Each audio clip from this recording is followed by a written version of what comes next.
igitondo cyiza Bene Data, ndabaramukije mu izina rya Yesu, ngo ubuntu n'amahoro bya Christo bibane n'umuntu wese. Indirimbo y'iki cyumweru ni Yesu Ndagukunze Rwose, ni indirimbo ya 62, ikaba My Jesus I Loved, indirimbo ya 321 mu gitabo cy'icyongereza.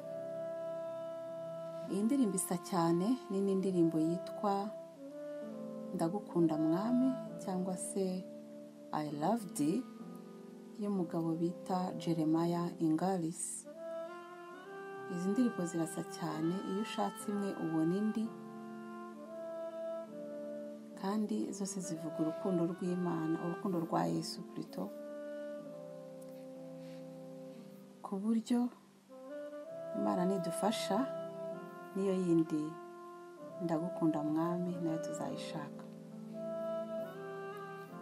My Jesus I Loved ni indirimbo igaragaza urukundo rusendereye umuhimbyi w'iyi ndirimbo yari afite umucunguzi we, binyuze muri experience yari afite y'urukundo rw'umukiza mu bugingo bwe. Igitangaje cy'indirimbo ntabwo yanditswe n'umuntu mukuru ufite ubunararibonye nkuko akenshi ariko bigenda, ahubwo yahimbwe n'umuhungu ukiri muto cyane ufite imyaka 16.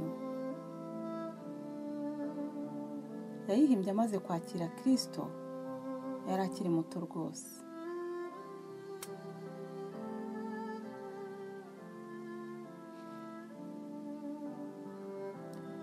Willam Ralph Featherston yavutse mu mwaka w'1846 Montreal, Quebec muri Canada.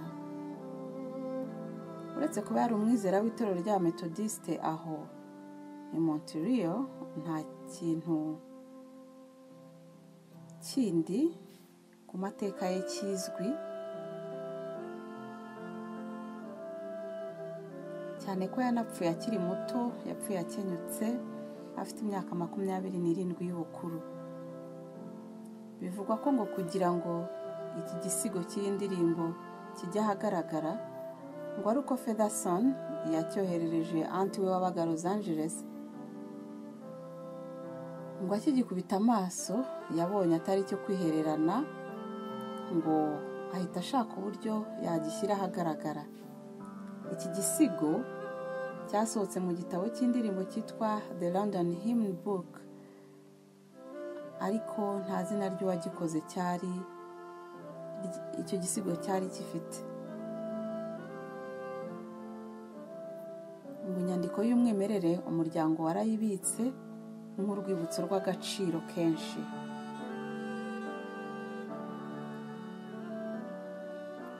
Hashize imyaka myinshi Featherston yarasinziriye, nibwo witwa Willam Featherston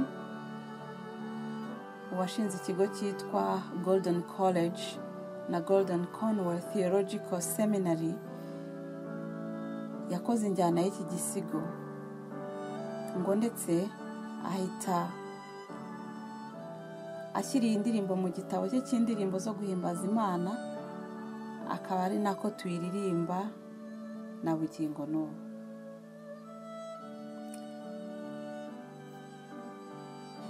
Mu by'ukuri witegereje amagambo cyane cyane muri verisiyo y'icyongereza, wasanga impamvu Golden yahise yihuta gukora injyana y'indirimbo. Ni indirimbo idasanzwe, ni indirimbo nziza cyane. Ikimara kumenyekana abantu benshi barayikunze, kandi yagiye yegereza abantu benshi kuri Christo.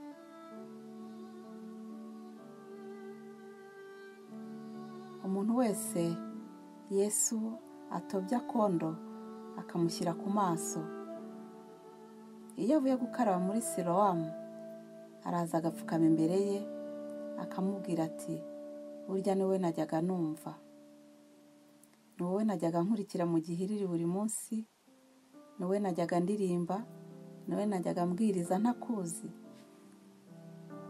Ati none kuva umpumuye nkakwibonera n'amaso yanjye, niba naba narigeze nkuvuga cyangwa nkaba narigeze ngukunda, ubu nibwo navuga inti Yesu ndagukunze rwose, ndakwihaye.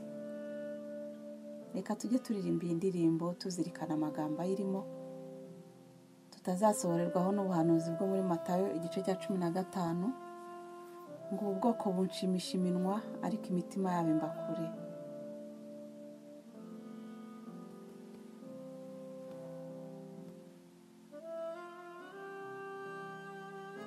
Hari nubwo twabwirwa aya magambo ngo nimuva aho ndi sinigeze kubamenya, kandi twarirwaga tuvuga ngo Yesu ndagukunze rwose, ndabizi neza kuri uwanjye. Imana rwose izabiturinde.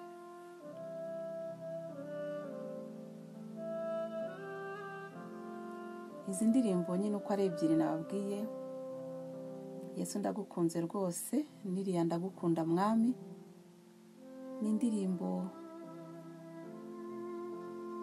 abantu baririmba bafitanye experience na Yesu. Abantu benshi bagiye bicwa bazira Yesu, bagiye baziririmba babatwika. Umuntu nka Rwose akaririmba ati ndagukunda mwami, uzi ko ngukunda, imirimo yanjye izabyerekana, n'andi magambo nk'ayo. Nanjye nka Ellen bavuga ati nimutore indirimbo ya 62, Yesu ndagukunze rwose, mwami uzi ko ari wowe nkunda, iby'isi byose ndabyanze, ingeso mbi zose. Akenshi izi ndirimbo tuziririmba tutazitayeho, ariko abazihimbye baba barazihimbye bitewe n'ubunararibonye cyangwa experience bagiranye n'umucunguzi wabo. Imana ijya idufasha cyane kuzitekerezaho iyo tuziririmba. Umukompositeri uzwi cyane Ayla Sanke yavuze kuri iyi ndirimbo Yesu ndagukunze rwose agira ati, umunsi umwe actress w'icyamamare wakinaga amateatre yanyuze ku muhanda abona umukobwa urwaye wari uryamye mu nzu ikinguye areba abahisi n'abagenzi, nuko yiyemeza kumusanga ngo amusuhuze anamuhumurize.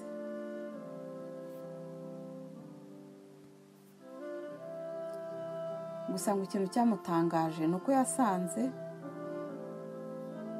uwo mukobwa afite kwihangana kudasanzwe, ngo yari afite n'umucyo mu maso udafite aho uhuriye n'ubuzima yari arimo, ngo kandi kigeretse ku kindi yavugaga ibya Yesu n'umunezero mwinshi. Ngo uwo actress yaratangaye, ndetse ngo ava aho ngaho agize indi shusho y'ubukristo, ngo ndetse yahise yihana iryo joro yakira Yesu Christo mu bugingo bwe. Ngo yahise yemeza kudasubira mu bintu by'amateatre n'ubuzima bundi yabagamo, akiyegurira Christo amaramaje. Abikojeje ise ararakara cyane ati ntibishoboka, utabonetse kuri stage ibyacu byaba birangiye. Ise akomeje kumwinginga aramwemerera, aramubwira ati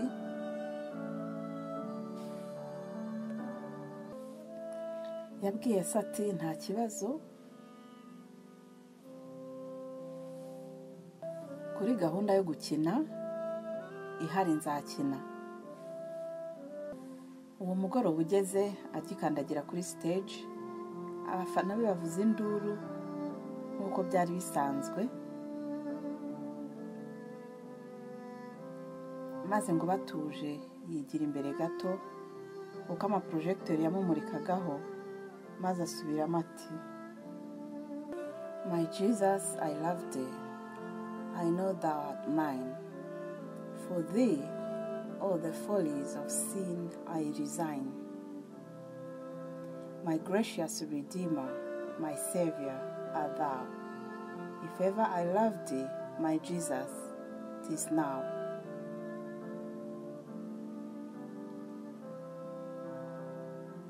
Yesu yamukoresheje iby'ubutwari, yahise ava kuri stage asiga abantu mu marira, arigendera kandi ntiyongeye kuboneka kuri stage mu mateyatere keretse gusa avugira Yesu.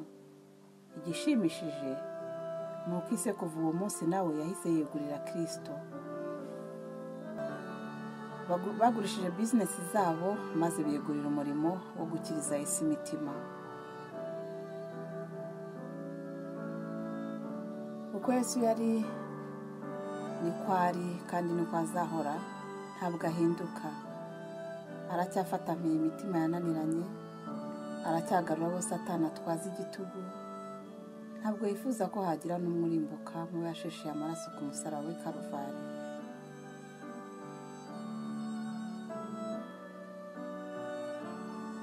Urukundo yadukunze rwo kutwitangira ntaho rwagiye.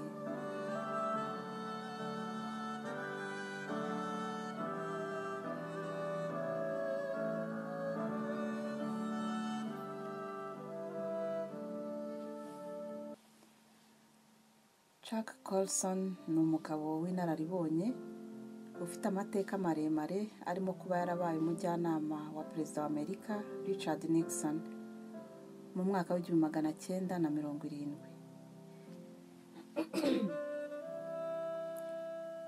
Nyuma akaza kwirega mu guteza imvururu no gukumira ubutabera mu cyo bise Watergate scandal.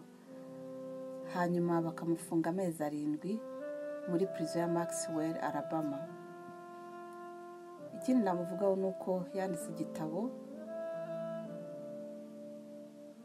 cyaguzwe cyane yise Born Again, cyangwa kuvuka ubwa kabiri. Ikindi ni uko avuye muri prison yakoze campaign yo gushishikariza abakristo kujyana Yesu muri prison, akaba ari we watangije icyo twita ubu ngubu prison ministry mu mwaka w'1976. Uyu mugabo rero sinakwiteza amateka ye kuko ari maremare cyane. Yakoreye Yesu ku buryo bukomeye, ndetse avuga ko no kujya muri iyo prison byaba ari umugambi w'Imana. Umunsi umwe arimo kubwiriza yabwiye abantu inkuru y'ukuntu abanyururu b'intambara ya kabiri y'isi yose b'Abanyamerika bahabwaga imirimo y'agahato aho babaga bafungiye mu nkambi. Buri wese yabaga afite igitiyo agomba gucukura umunsi wose, hanyuma ku mugoroba akaza akerekana igikoresho cye.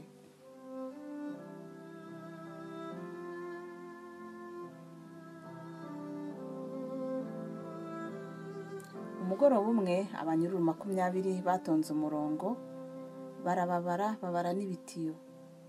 Umurinzi yabaze ibitiyo 19 kandi bari 20, maze ibintu biracika. Abaza umuntu utazanye igikoresho cye, bose baraceceka, ntihagira ukoma habura n'umwe. Ahita batunga imbunda, aravuga ati,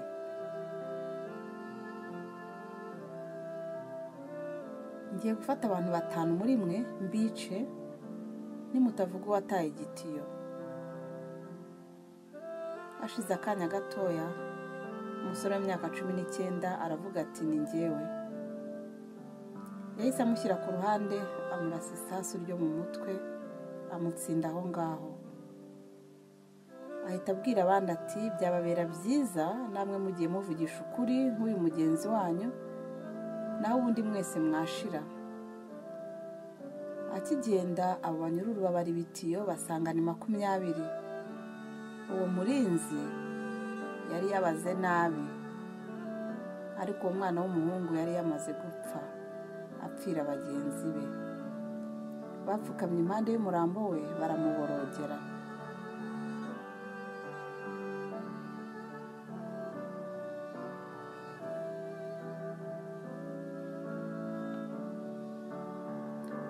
Urukundo rw'uyu musore ntirusanzwe.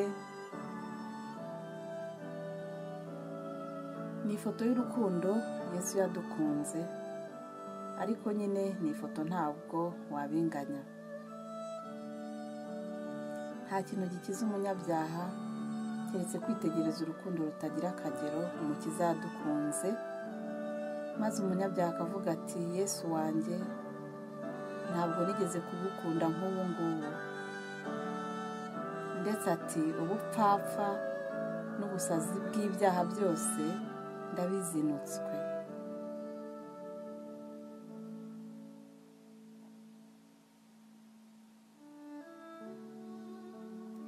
Featherston yasinziriye mu mwaka w'1873 akiri muto cyane, afite imyaka 27 y'ubukuru.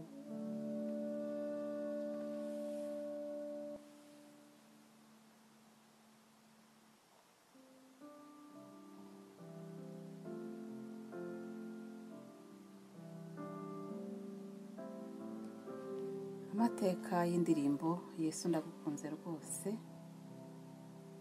ntabwo ari maremare, naha tugiye kuyasoreza.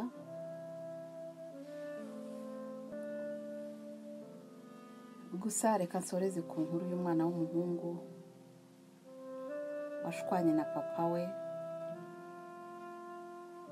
maze agahita ava mu rugo iwabo. Ntiyongeye kuvugana na se, ariko nyina barakomeje bakajya bavugana gake gake. Rimwe yumvise ashaka kujya mu rugo kuri Noheli, ariko agira ubwoba ko ise atamwemerera kugaruka mu rugo rwe. Nyina yaramwandikiye aramwinginga ngo agaruke mu rugo, ariko yiyumvisemo ko ntaho azajya keretse amenye ko ise yamubabariye. Ibyo kwandikirana na nyina byageze aho birahagarara, ariko bwa nyuma mama we yaramwandikiye ati ngiye kuvugana na so, niyemera kukubabarira nzamanika igitambaro cy'umweru kuri cya giti kiri hafi no mu rugo ku muhanda w'igare ry'umwotsi.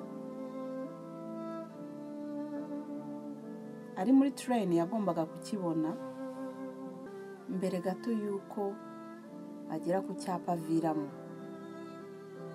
Icyo gitambaro atakibonye byaba byiza atiriwe aza akikomereza inzira.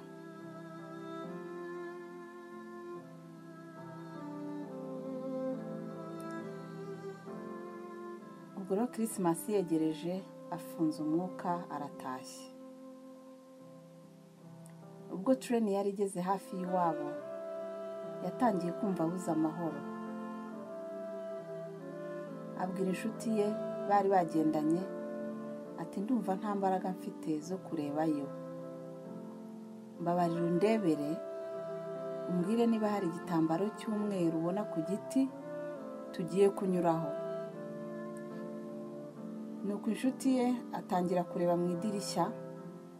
Hashize akanya gato aramubwira ati igiti ndakibonye. Ati hari igitambaro cy'umweru ubona kiziritseho. Hashira akanya gato, inshuti ye nta kivuga, maze iramubwira iti si igitambaro kimwe, buri shami ryose riziritseho igitambaro cy'umweru.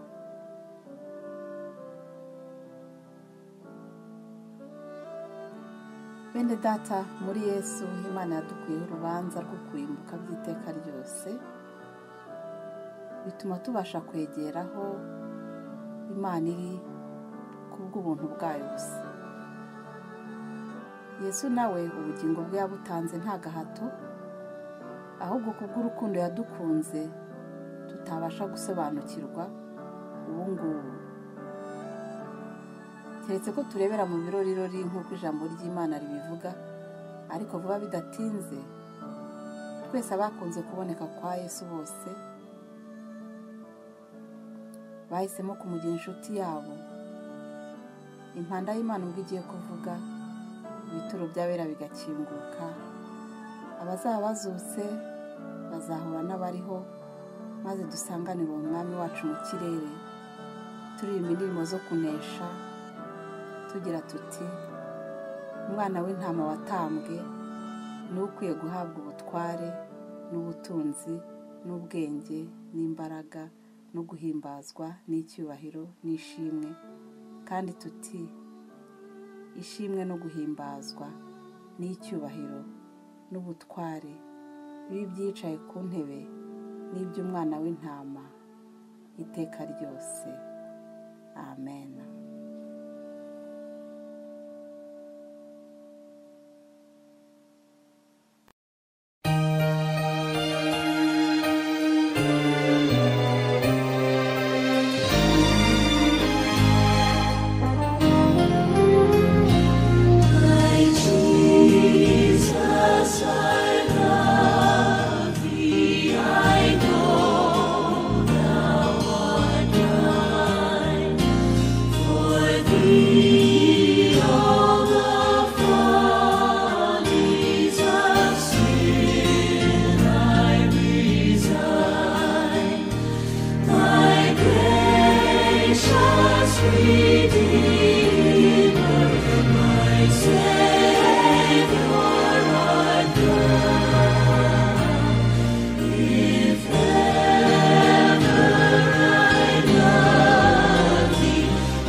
love.